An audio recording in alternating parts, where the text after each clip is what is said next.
Wawu, Baba. Oke. Aplikasi hijau, Hijau merah. hijau, Hijau. Jadi Merah. merah. atau kuning. Kuning, terserah. Saya ngopi dulu berarti. Kopi dulu. Ngopi dulu. Terus saya biasa harus ngopi. Halo teman-teman, balik lagi bareng kita di Bung Barat.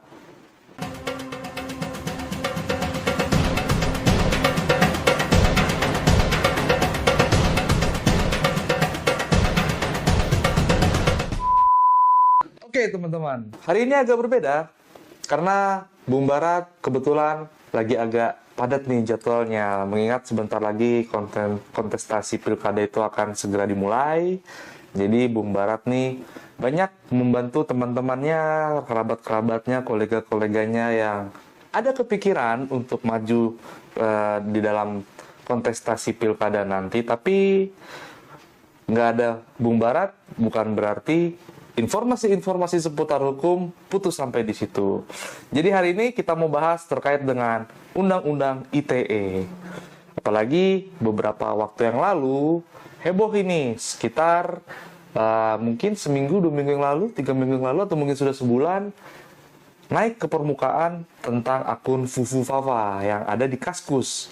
Kita akan bahas terkait dengan apa saja perbuatannya. Hadir bersama kita Bung Donald. Halo Bung Donald. Halo semuanya. Jadi Bung Donald ini adalah praktisi hukum. Kebetulan juga beliau aktif untuk di dunia multimedia. Jadi gimana Bung Donald kabarnya? Baik, Bung David. Baik. Akhirnya saya nongol di sini. Akhirnya nongol di sini. Jadi gimana Bung Donald nih kesibukannya akhir-akhir ini? Hari ini ya biasa, ya yang pertama supporting untuk ya channel ini, supporting untuk editor dan lain-lainnya, kemudian masih juga sebagai lawyer dan sebagai juga di lawyer corporate dan mungkin juga jualan sepatu dan lain-lain. Jadi cukup aktif mungkin ya di media ya. sosial pun juga sepertinya cukup aktif ini Bung Donald. Ya, karena media sosial itu sangat membantu ya, Bung David, untuk bukan buat saya juga, tapi semua orang juga membantu dalam untuk transaksi dan informasi di saat ini, gitu. Ya, karena sudah ada gadget dan website dan lain-lain lah. Apalagi anak sekarang kan medsos gitu. Medsos. Iya, gitu. Jadi Bung Donald, semestinya seharusnya sudah banyak medsos yang pernah dipakai ya Bung. Kira-kira apa aja medsos yang pernah Bung pakai? Jadi dari awal dulu itu di zaman saya ya, pas kuliah itu pertama kita dulu bukan istilahnya nggak ada medsos atau apa, tapi cenderungnya itu apa gitu bilangnya internetan. Wah, kita mau internetan nih. Warnet. Bilangnya saya ngekos dulu kan, atau di Jogja dulu.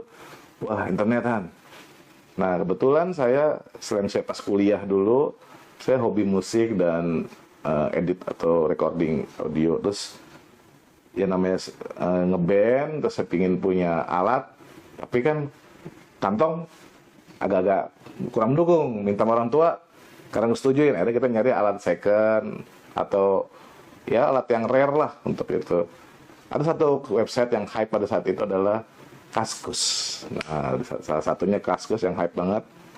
Di situ banyak informasi-informasi segalanya, kayak informasi tentang politik, informasi tentang pendidikan, ada juga informasi tentang musik dan juga jual beli gitu Bung David. Oke, berarti zamannya Bung Donald, zamannya Kaskus. Kaskus, saya ibaratnya membuka Kaskus itu tahun 2000 awal. Nah, kalau Kaskus sendiri kalau tidak salah itu 99 ya, November 99. Terus kemudian mulai tuh kalau tidak salah tuh di 2003 tuh mulai 2004 itu ada Friendster. Friendster. Friendster ya. Friendster. Jadi kalau zaman dulu kan dari MRC ke Friendster. Yang ASL PLS itu. Nah, kemudian di satu saat Friendster itu kan ibaratnya kayak ngasih biodata, siapa kita, foto-foto gitu lah ya. Dan di era 2009, kalau tidak salah itu barulah Facebook muncul. Nah, seiring pengembangan zaman, Facebook itu kan mulai terlihat tuh. Ada, kalau kita bisa lihat tuh ada, kita bisa curhat di situ, komen, terus jual beli, menanggapi isu yang ada. Nah, begitu. Wih, jadi memang cukup banyak lah akun-akun yang pernah Ya, Bung Donald buat.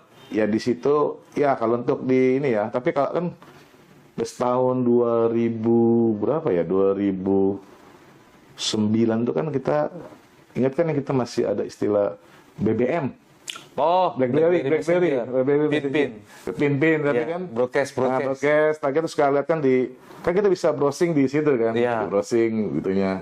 Muncul lagi di era 2013 ya kalau nggak salah, 2014 tuh, kalau tidak salah ya, itu mulai masuk ke smartphone.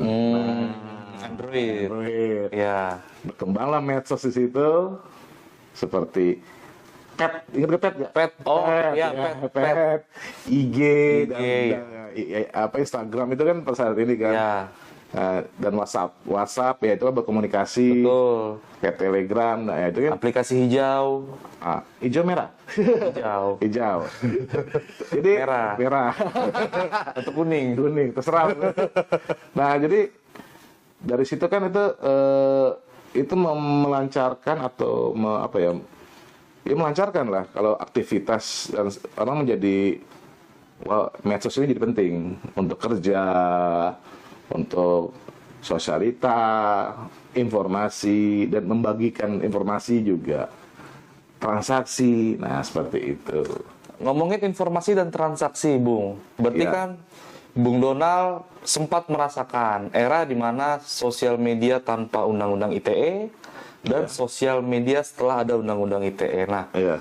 menurut Bung Donald, apa perbedaan yang paling nampak dari kedua era ini? Di era sebelum adanya undang-undang ITE itu, di saat itu kita agak bebas ya. Misalnya nih, saya benci sama kamu karena punya hutang nih gitu. Tapi ditagih-tagih, kok malah galakan yang hutang, nah gitu kan. Orang nggak ada nih, akhirnya taruh di medsos, ada gitu, nyindir-nyindir. Nah, kemudian setelah itu kan terjadi jadi ujaran kebencian dan lain-lainnya, dan nah itu masih belum ada kayak, masih apa ya, masih kayak Bebas. bebas. Tapi ketika muncul undang-undang ITE tahun 2008 itu, nah mulai agak ngerem sampai di 2016 ada istilahnya kan apa, smartphone, berarti kamu harus pintar untuk menggunakannya. Nah, ada istilah zaman dulu gitu kan. Ketikanmu membahayakanmu. Apa, jarimu harimaumu. Iya, Gitu, benar-benar. gitu. Apalagi banyak juga digaungkan setelah Undang-Undang ITE tahun 2016 terkait dengan 27 ayat 3. Tapi itu nanti dulu kita bahas. Ya, Mungkin saya ngopi dulu berarti. ngopi dulu. Ngopi dulu. Terusnya biasa harus ngopi. Bung Donald, Ya, Bung David. belakangan ini heboh di media sosial Ya. terkait dengan postingan akun Kaskus Fufu Fafa. Oh, iya. Fufu Fafa. Fafa Fufu. Fafa Fufu. Hashtagnya tuh ya, Fafa Fufu. Ya. Fufu Fafa Fufu Fafa. Fafa. Oke. Dia menyuarakan pikirannya, isi hatinya, tapi kayak aku pun belum tahu ini siapa sih sebenarnya pemilik aslinya. Apakah Bung juga tahu? Wah, saya kurang tahu. Cuma saya banyak ya, saya dengar-dengar ketika lihat Instagram atau Twitter gitu ya. Sekarang X ya namanya ya. Ya, sekarang Sekarang X ya. Jadi atau kita lihat di Google lah, mulai muncul atau viral tagar-tagar Fafa Fufu, Fufu Fafa. Fafa gitu. Iya. Jadi saya nggak tahu itu siapa sebenarnya itu. Cuma atau saat saya dulu itu belum pernah lihat, belum pernah, mungkin sekarang saya kan dulu seringnya di bidang musik atau apa. Nah, ya agak hype banget ya sekarang tentang Fafa Fufu, Fafa itu loh. Oke, nah berarti Bung terkait dengan pemilik akun Fufufafa ini kan sebenarnya kayak aku pun juga tidak terlalu mengerti kenapa netizen ini seakan-akan seperti wah ini pelanggaran, wah ini undang-undang ITE, wah ini ujaran kebencian, wah ini apa segala macam bla bla bla. Tapi padahal kan mereka belum melihat secara luas, mereka belum memastikan bahwa memang ini orisinal atau tidak. Sebenarnya bagaimana sih proses kita dalam sebelum pemidanaan atau sebelum pelanggaran ITE ini dijatuhkan atau disebutkan? Sebenarnya bagaimana sih sebenarnya prosesnya? Jadi dalam undang ITE itu harus kita bagi ada dua. Pertama, informasi elektronik, kemudian transaksi elektronik. Jadi dalam pasal-pasal dalam undang-undang ITE tersebut isinya delik aduan. Kemudian yang bisa melakukan delik aduan tersebut adalah pihak yang bersangkutan atau orang yang bersangkutan, gitu. Kemudian ketika dinyatakan itu suatu pelanggaran dan mengakibatkan sanksi pidana, itu harus dibuktikan dan diselidiki dan oleh teman-teman penyidik, begitu Bung.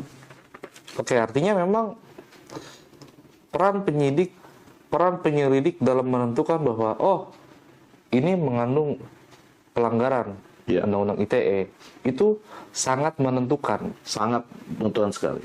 Apalagi terkait dengan laporan dari yang bersangkutan. Berarti dalam artian begini Bung, apakah aduan laporan dari teman-teman komunitas, teman-teman relawan atau kolega, teman baik, teman dekat yang merasa bahwa dia sudah memberikan ujaran kebencian terhadap A, terhadap B, terhadap C, saya nggak terima, saya lapor. Apakah itu bisa dilakukan? Untuk melaporkannya bisa, tapi kan yang menentukan ini pelanggaran atas undang-undang ITE tersebut dan dijatuhkan pidana kan dari teman-teman penyidik gitu. Dari teman-teman penyidik dan penyelidik. Artinya proses lidik harus berjalan dulu sebelum menentukan bahwa ini ada pelanggaran di dalam sini begitu. Oke. Apalagi unsur-unsurnya berarti harus terpenuhi dan yang paling utama tadi yang bersangkutan harus melaporkan. Oke. Bagaimana kalau ternyata yang di-share, yang dibagikan informasi itu ada informasi terkait dengan terorisme, terkait dengan pelecehan seksual, terkait dengan dan lain-lain lah.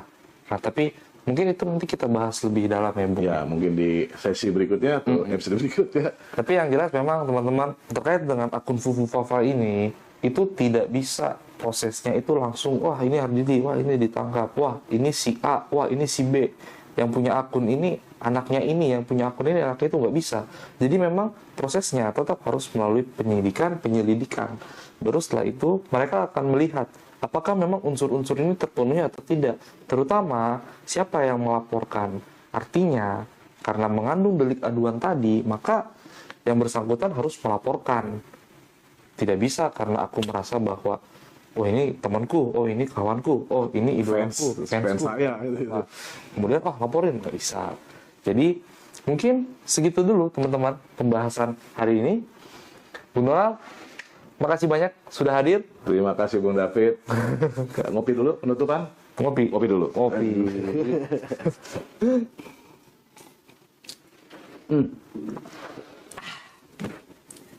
Sudah banyak ilmu yang dibagikan Bung Donald hari ini. Semoga teman-teman suka. Jangan lupa like, share, dan subscribe juga. Bagikan. Lonceng. Jangan lupa loncengnya. Jangan lupa loncengnya. Oke. Jadi teman-teman, semoga bermanfaat buat teman-teman. Kami dari Bung Barat. Salam perjuangan.